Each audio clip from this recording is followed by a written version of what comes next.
Chers petits observateurs, vous le savez, petit à petit, la place de l'automobile en ville est condamnée, surtout dans les grandes mégalopoles. Et j'en veux pour preuve cette petite observation que j'ai envie de partager avec vous.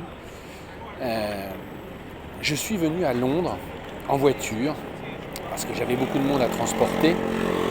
Et j'allais dire, c'est une expérience, c'est une petite observation qui finalement résume, à mon avis, ce qui va se passer un peu partout sur les problèmes de mobilité. Notamment, il faut savoir qu'à Londres, en fait, vous avez un péage urbain, il y a des caméras partout qui filment vos plaques, même si vous êtes une voiture étrangère. Et vous devez payer sur Internet avant, en mettant votre numéro de plaque. Et c'est à peu près, je vais dire 24 livres, ça fait une trentaine d'euros pour la journée. Tout dépend des endroits où vous allez dans la ville. Mais c'est redoutable, parce qu'il y en a partout. Et vous ne pouvez pas échapper à ça. C'est plus cher si vous voulez rentrer vraiment dans le grand centre.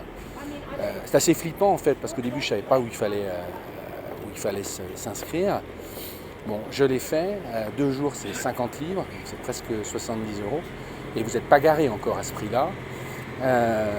Donc ça devient cher, finalement le tri se fait par l'argent. Et puis il y a une deuxième chose qui m'a frappé aussi, c'est de voir des taxis électriques. En fait, les nouveaux cabs, vous savez, ces fameux taxis noirs, qui sont chinois, les e-City, on les reconnaît parce qu'ils ont des feux à LED ronds qui marchent assez bien. Ça se transforme en clignotant, je vous mettrai une image, j'en ai chopé un.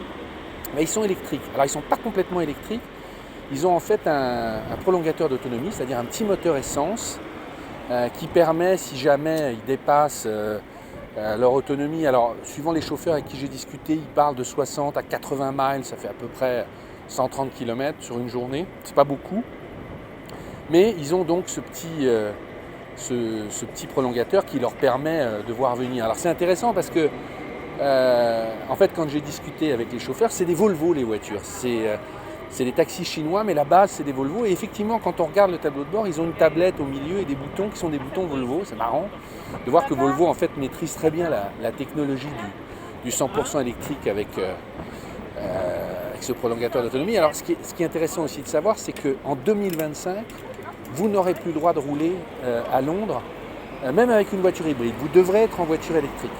Donc la transition est en train de se faire, mais au dire même des chauffeurs, ils disent, oui, mais c'est bien joli tout ça, mais les batteries n'ont pas suffisamment d'autonomie.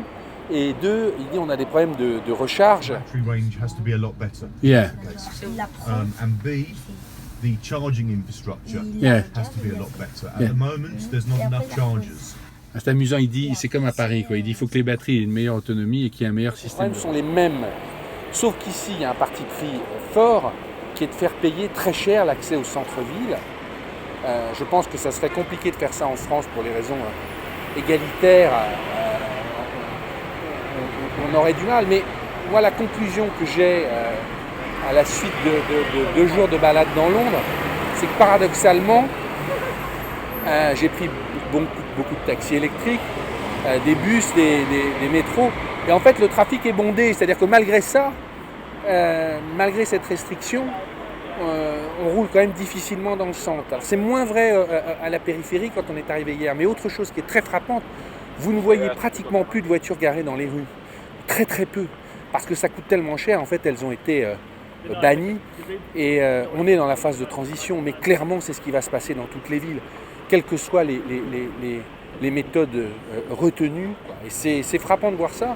Alors encore une fois, effectivement, tout le monde ne vit pas dans les villes, mais enfin on sait quand même que ça sera plus de 2 tiers de la population qui vivront dans les grandes villes.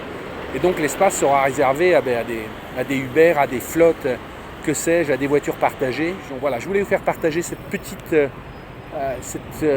image, car clairement, on ne peut plus parler d'automobile aujourd'hui sans aborder tous ces sujets de mobilité, parce que fondamentalement, la mobilité, le transport au sens large et l'énergie sont des sujets majeurs de société sur nos vies. Mais il faut qu'on suive ça avec beaucoup d'intérêt, et toutes les petites observations du monde entier sont les bienvenues. Voilà, c'était rapide, c'était bref, j'avais pas de stabilisateur, j'ai fait ce que j'ai pu, mais on se retrouve très bientôt pour parler de mobilité. Voilà.